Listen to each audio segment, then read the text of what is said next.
শাড়িতেই নাড়ি। আজকে করব চিংড়ি মাছের মালাইকারি। তো প্রথমে আমরা কি করেছি, চিংড়ি মাছগুলোকে ভালো করে ধুইয়ে তারপরে আমরা নুন হলুদ মাখিয়ে নিচ্ছি। তো আমাদের চিংড়ি মাছের মালাইকারির জন্য যেগুলো লাগবে সেটা হচ্ছে, পেঁয়াজটাকে আমরা কুচিয়ে নিয়েছি, বেটে নেব। এখানে নিয়েছি আদা রসুন পেস্ট করে নেব।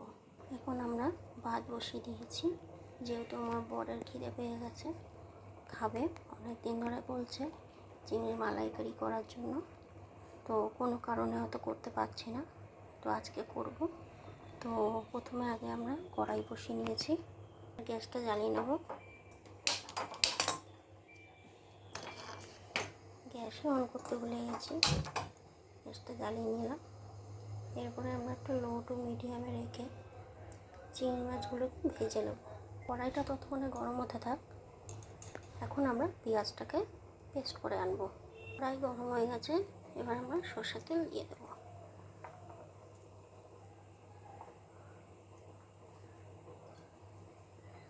যতটা পরিমাণ লাগবে আপনারা আপনাদের মতো দিয়ে নেবেন।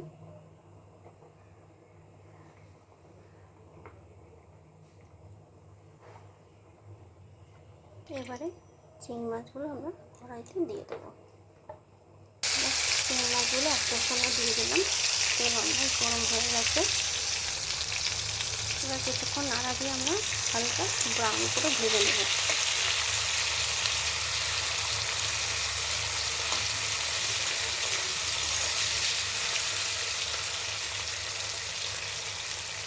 এটা দিয়ে ভাজা হতে থাক, আমরা ততক্ষণে পেঁয়াজের পেস্টটা করে নিই।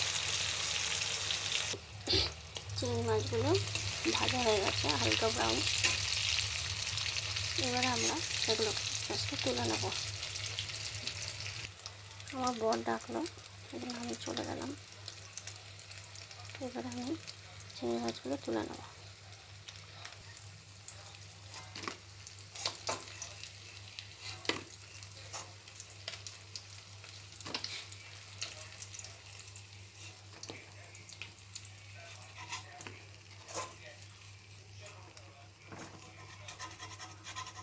এর মধ্যে আমি এবার গোটা গরম মশলা দিয়ে দেবো, 5টা এলাচ, 1টা দারচিনি।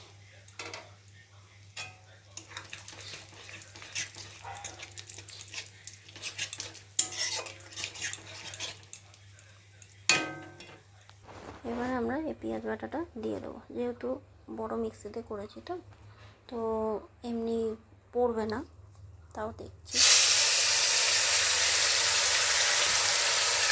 এবার আমরা এটা হাত দিয়ে দেবো। এবার রসুন বাটা দিয়ে দিয়েছি, রসুন বাটাটা দিয়ে হালকা নাড়া দেবো।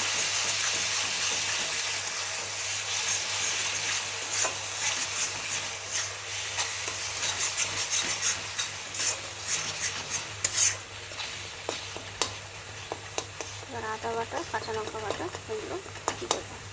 আমরা এবার আদা বাটা দিয়ে দিলাম, আদা কাঁচা লঙ্কা বাটা দিয়ে দিলাম। এরপর আমরা দিলাম জিরে গুঁড়ো, এরপরে আমরা দিলাম ধনে গুঁড়ো, হলুদ গুঁড়ো, কাশ্মীরি লঙ্কা গুঁড়ো, নুন স্বাদ মতো দিয়ে এটাকে নাড়াচাড়া করে নেব।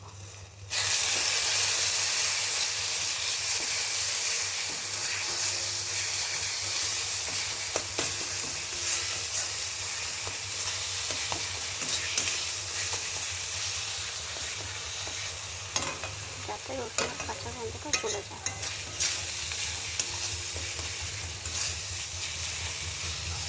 এরপর আমরা যে পেস্টটা বানিয়ে রেখেছিলাম সেটা মধ্যে দিয়ে দেবো। এটা চলো তবে আরেকবার দেখিয়ে দিই। এর মধ্যে আছে কাজু, মৌরি, যেটা হচ্ছে আপনার স্বাদটাকে আরও দ্বিগুণ বাড়িয়ে দেবে, কালো সর্ষে, সাদা সর্ষে, এটাকে আমরা পেস্ট করে নেব। আপনাদের যে পেস্টের কথা বললাম সেটাই এবার দিয়ে দিচ্ছি।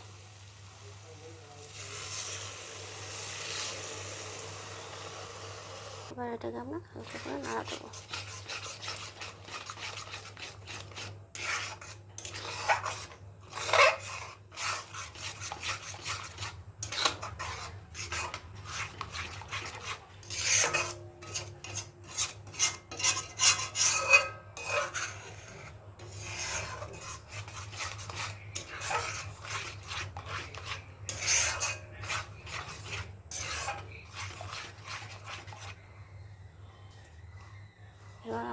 মধ্যে লিকুইড দুধ দিয়ে দেবো, যেটা আমরা রেগুলার ইউজ করি। এর মধ্যে আমরা লিকুইড দুধটা দিয়ে দিয়েছি, ভালো করে ফুটিয়ে নেব।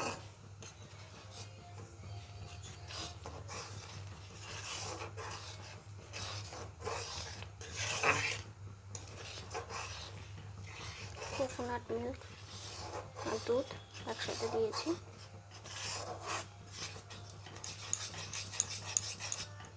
এবার আমরা চিংড়ি মাছগুলো দিয়ে দিয়েছি, দিয়ে হালকা নাড়াচাড়া করে হালকা ফুটে গেলে আমরা নামিয়ে নেব ঘি আর গরম মশলা দিয়ে।